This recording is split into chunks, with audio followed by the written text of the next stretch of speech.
Hi, I'm Jacob Rowan. I was here at this beautiful Weehawken field to watch the great Autism Awareness baseball games, and I'm here to tell you all about it. Please enjoy. On Saturday, April 23rd, Weehawken held another edition of Autism Awareness Baseball. The first pitch was thrown by Superintendent Eric Crespo. The Weehawken Indians took the field first, led by star pitcher Joey Vito. Wow, those are some cool socks. They're from the Wellington Panthers. This game raised money for the Teamwork Unlimited Foundation and parents of autism children.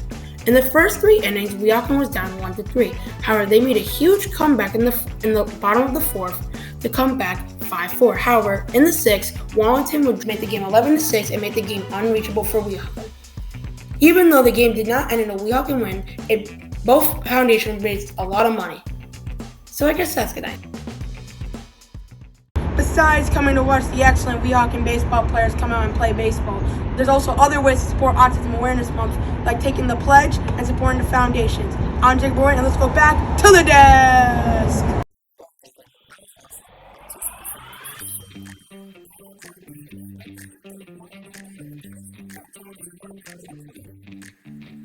Earth Day 2022 happens on April 22nd, 2022. It is a day about spreading awareness about the environment and ways we can protect our planet, and has been celebrated since 1970 for the past 52 years. It is common for people to parade, protest, or change their ways on Earth Day. People often spread awareness about air pollution, deforestation, littering, and endangered species. The theme for this year's Earth Day is Invest in Our Planet. People around the globe celebrate Earth Day and try to help the planet all the time, and you can do the same, just by picking up some garbage, using less fossil fuels, not littering, or wasting less food or water, can reduce things like global warming, pollution, and talking to others about the effects of pollution to help spread awareness about the prevalent issue.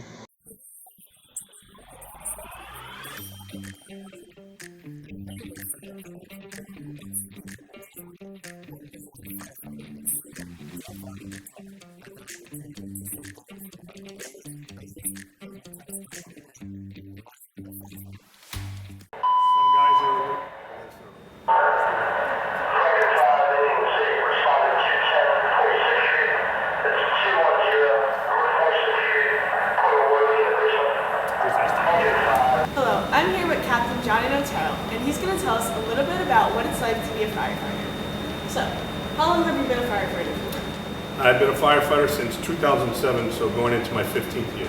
Nice. Was this always the career you wanted? Actually, no. I never intended on being a firefighter. I always was into the arts and into sports, and then obviously 9/11 happens. It shined a different light on the profession, and a motorcycle accident. I realized I needed some health insurance, and so it's kind of a culmination of events that led to it, but I couldn't be happier with where I'm at. Were you working during 9/11? I was not a firefighter at the time, but I did grow up in Hoboken, and so when it happened, it's something that impacted my life. It changed the dynamic of our, the world we live in our country, and so I actually volunteered at the site for 4 days until FEMA took over, and definitely instilled in me a desire to want to contribute or to want to be a part of something such as this profession. So. Oh, that's awesome. So could you tell us a little bit about what a typical day is like as a firefighter? Okay, so depending on the time of year, obviously when it's really cold out, we're responsible for shoveling hydrants in major snowstorms or whatnot, but in a beautiful spring day, it's like any other job. From 9 to 5, we have a ton of responsibilities. Even though our shifts are 24 hours, we have training, we have building inspections, we have documentation of all the paperwork that we do, we eat lunch, from 9 to 5, I would say it's like many jobs, where you come in, you check in, you do your morning check of the radio, of the apparatus, you get all your training done for the day, you do any building inspections or hazardous vacant building inspections, you eat your meals, and then in the evening, once all the paperwork and all the training is done, we tend to tone it down a little bit, and we're just on call for any alarms that come in. But again, sometimes we don't sleep, and then there are other nights where we do get a good night's sleep. So it's never the same, so you don't get complacent, you don't get bored, and that's what makes this profession so exciting. So as captain, are there certain responsibilities that you have to take on? My responsibility as the captain of Squad 7 is to my company and the gentlemen that work with me. But ultimately on the fire ground, we all have the same responsibility. Safety. It's trying to extinguish any fire. It's trying to preserve property as best we can. Life safety always trumps all of that. So we're members of the community. We're here to serve the community. We're here to give back to the members of the community in times of need. And so as a captain, the burden of responsibility, I document all the paperwork. I'm supposed to make sure that the gentlemen that work with me, are in accordance with all the bylaws and all the SOPs that we have instilled. And then just the normal everyday fire department work, such as community relations and trying to just be a better part of the neighborhoods that we serve. So you said we're here at Squad 7. Now what would be the difference between a squad, ladder, rescue, the different... Okay, so a department is filled with multiple apparatus, and each apparatus is different. This apparatus that I'm on today is a squad company, but we could also be looked at as an engine company. Those two are very similar. We carry water, and we have lengths of hose, and we're going to stretch in and try and put out the fire. So that's what an engine and a squad company does. The only difference with a squad is we're a little bit more specialized than an engine. We have certain tools to extricate out of a car, to cut concrete, to cut holes in the roof. So in the event that there was ever a trapped firefighter, we are also the rapid intervention crew. It's called the RIC team, and our sole purpose is to be outside for the safety of any firefighters working inside. A ladder company, also known as a truck company, they don't carry any water. They're a huge toolbox, and their job is to go to the roof, and it's called vent the building. It's called cutting holes in the roof to let all the smoke out so that the engine guys can put water on the fire. And then the rescue company, like the name says, is to really rescue people from car accidents, people that have fallen off cliffs, people that are trapped in ditches, people that are in very dangerous situations. They have an abundance of tools that allow them to do very specialized rescue operations. So we all work together. It's a well-oiled machine. It's kind of like sports. We have offense and defense, and it only works when everybody's doing their job and working together. So a lot of teamwork, isn't it? Absolutely. It's the ultimate team profession. So would you be able to show us some of those tools and equipment that you use? Sure. So if you notice, this is an engine company here, and just to make it real quick, we have an abundance of stuff, but we are not a truck company. Like I said, we are an engine company. Our job is to stretch line and attach to water to a fire hydrant. In each compartment, there's multiple different tools. This particular compartment, we have our SCBA bottles. This is compressed air, not to be confused with oxygen, because oxygen is flammable. This allows us to breathe inside burning buildings, inside smoky conditions, and that's where the majority of people unfortunately lose their lives, is from smoke inhalation. So what we do is we attach this to our packs, our Scott packs, we put our masks on, and it's filled with compressed air. It gives us about anywhere from 15 to 25 minutes of work time inside of a IDLH environment. On the other side, we'll have an abundance of appliances that we can attach to the hose lines. But again, being that we are an engine company, we're not really a mobile toolbox like our rescue companies are, or our truck companies where they have saws.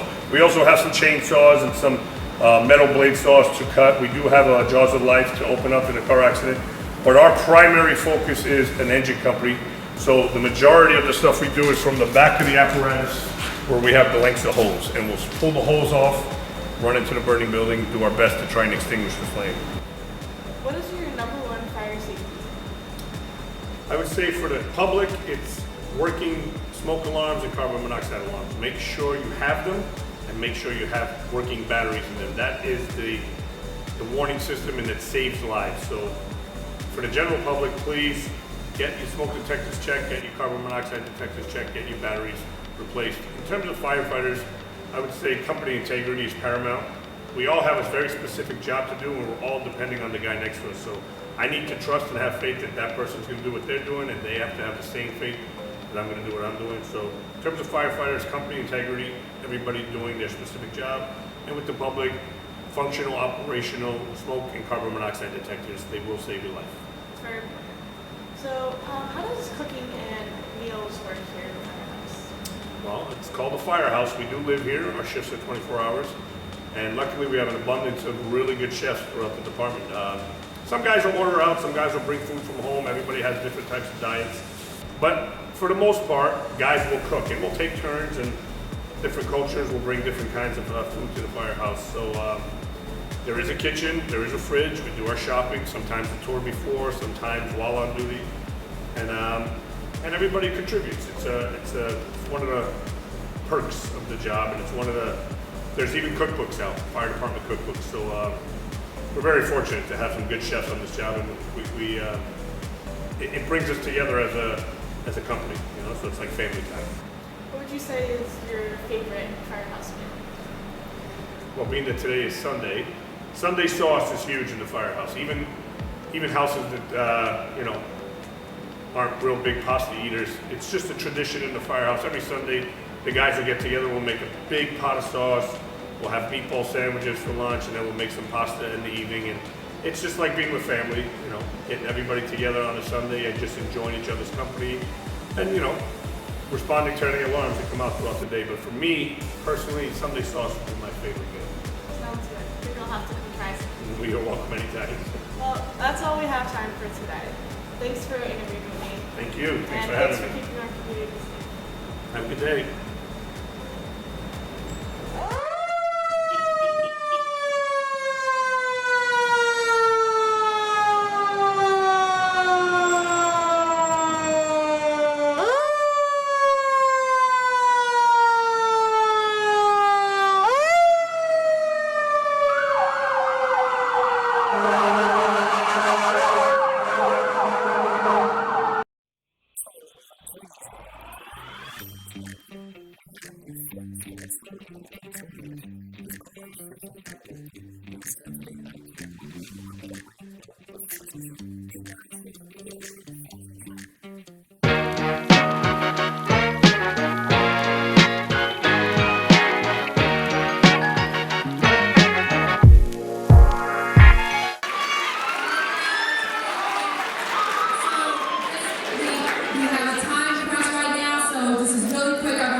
Join BSU, we do great events, we have a lot of fun, and we learn about culture. So without further ado, let me introduce the man of the hour, Mr. Marcellus Berry.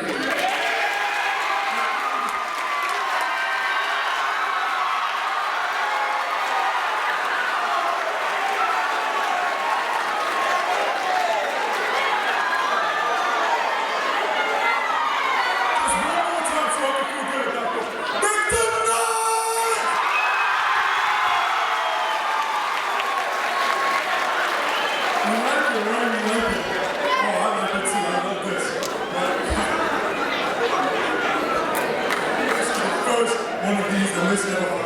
Oregon has in over 2 years. Can you believe that? Can you think about that? Everybody hasn't been in this auditorium for the same purpose in over 2 years. And the scary thing is this could possibly be for less. But let's not focus on the bad. Let's get good right now. Let's have fun right now. Nobody's ready as we are. But you know what I'm ready to do? I'm ready to see these stars. So without further ado, the first star is Africa. Please enjoy.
Yeah, they're on purpose. Don't act like I don't know what I'm doing.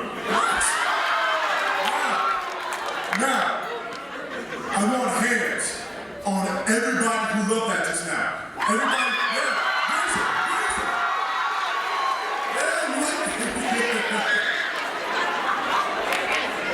See, the truth is, I like them too. I appreciate you, brother. Okay, but the show is not about me. The show's not about me. Okay? What we need to focus on are the models. Speaking of someone, our next stop, oh boy, please enjoy.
just gonna say that right now.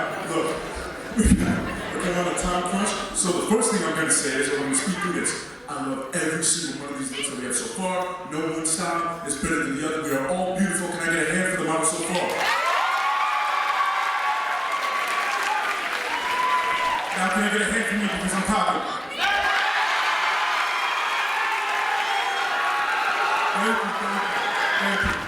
Thank you so much.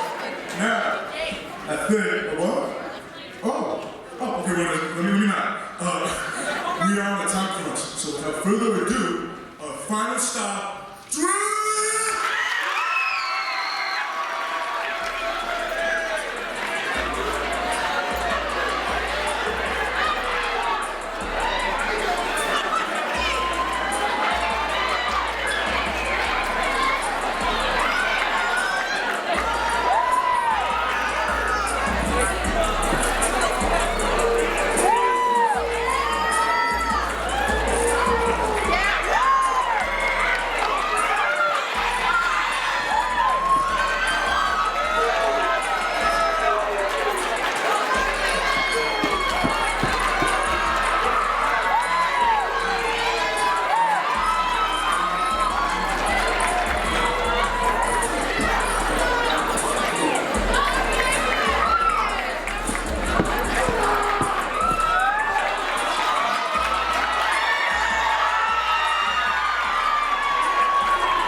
Oh, y'all still here, huh?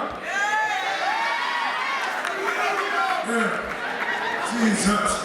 Look, I'm very sorry to say that was the final stop of the day. But give one more hand for the beautiful models that were here tonight.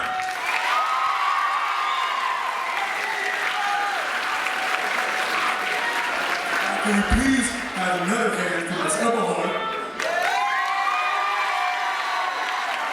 Where is she?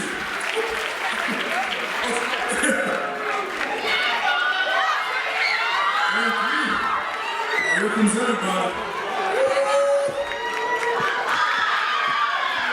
I'll back up from center stage for a second and let them have their show.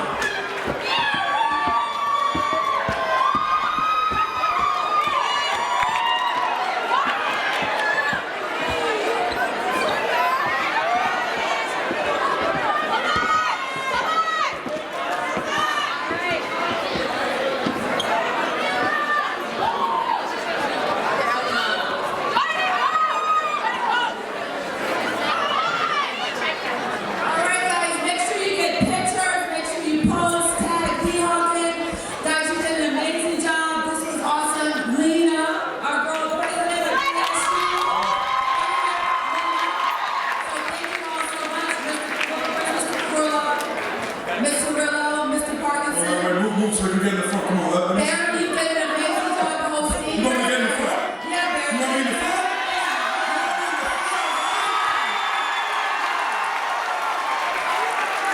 Let me see the one. I made me feel like a king, I swear to God.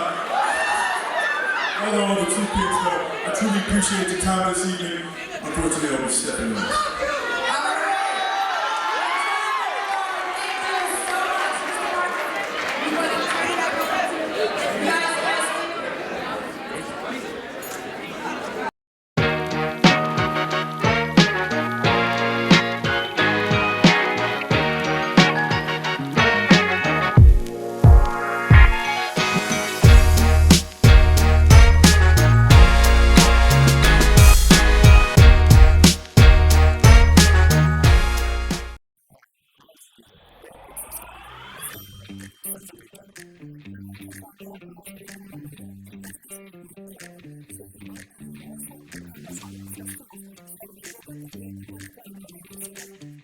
Hi guys, it's Morgan Britt from Kid Witness News. We're almost at the end of April, which means we're heading into the third month of spring, May. On the note of spring already being sprung and summer around the corner, let's take a look at Miss McParland's art show that premiered on April 7th, attended by multiple members of faculty, students, and the mayor.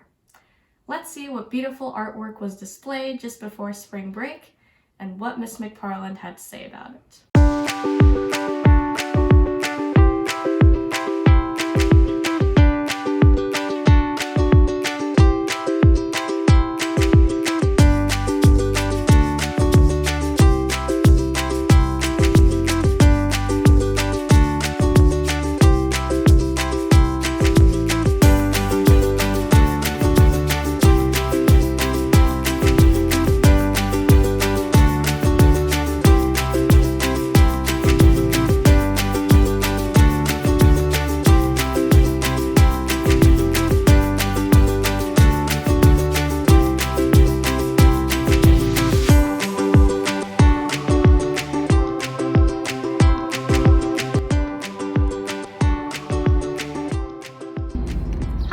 I'm Morgan Britt from Kid Witness News, and I will be interviewing you.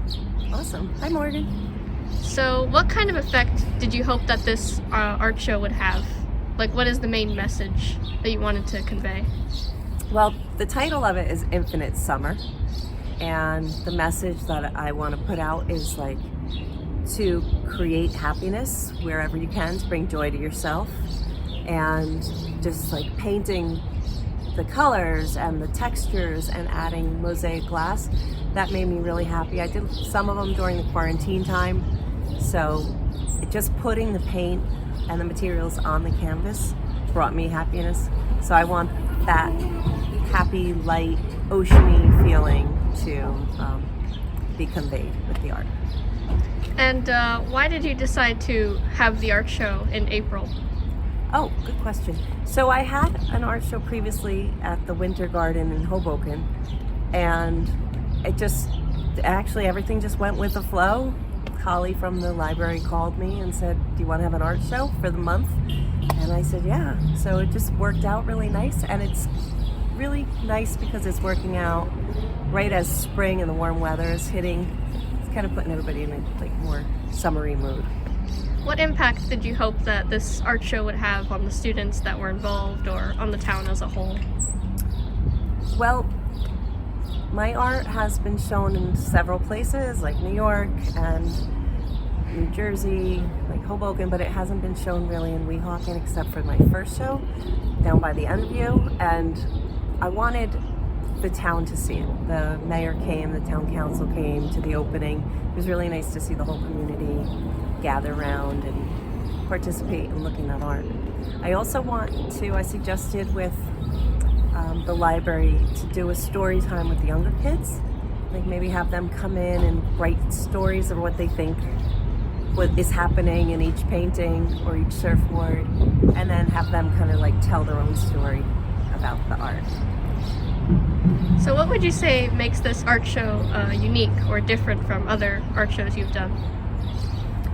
This one is so cool because it's in that beautiful old room in the library, and the library is such a classic mansion from the era of the Gilded Age, and it's just so gorgeous. So having my art juxtaposed in such a beautiful old room and having the new art with the bright colors, it really just kind of brings together the history and the richness of Weehawken, and then the new kind of fun energy that we're going forward with in the future. Awesome. Thank you very much. You're welcome.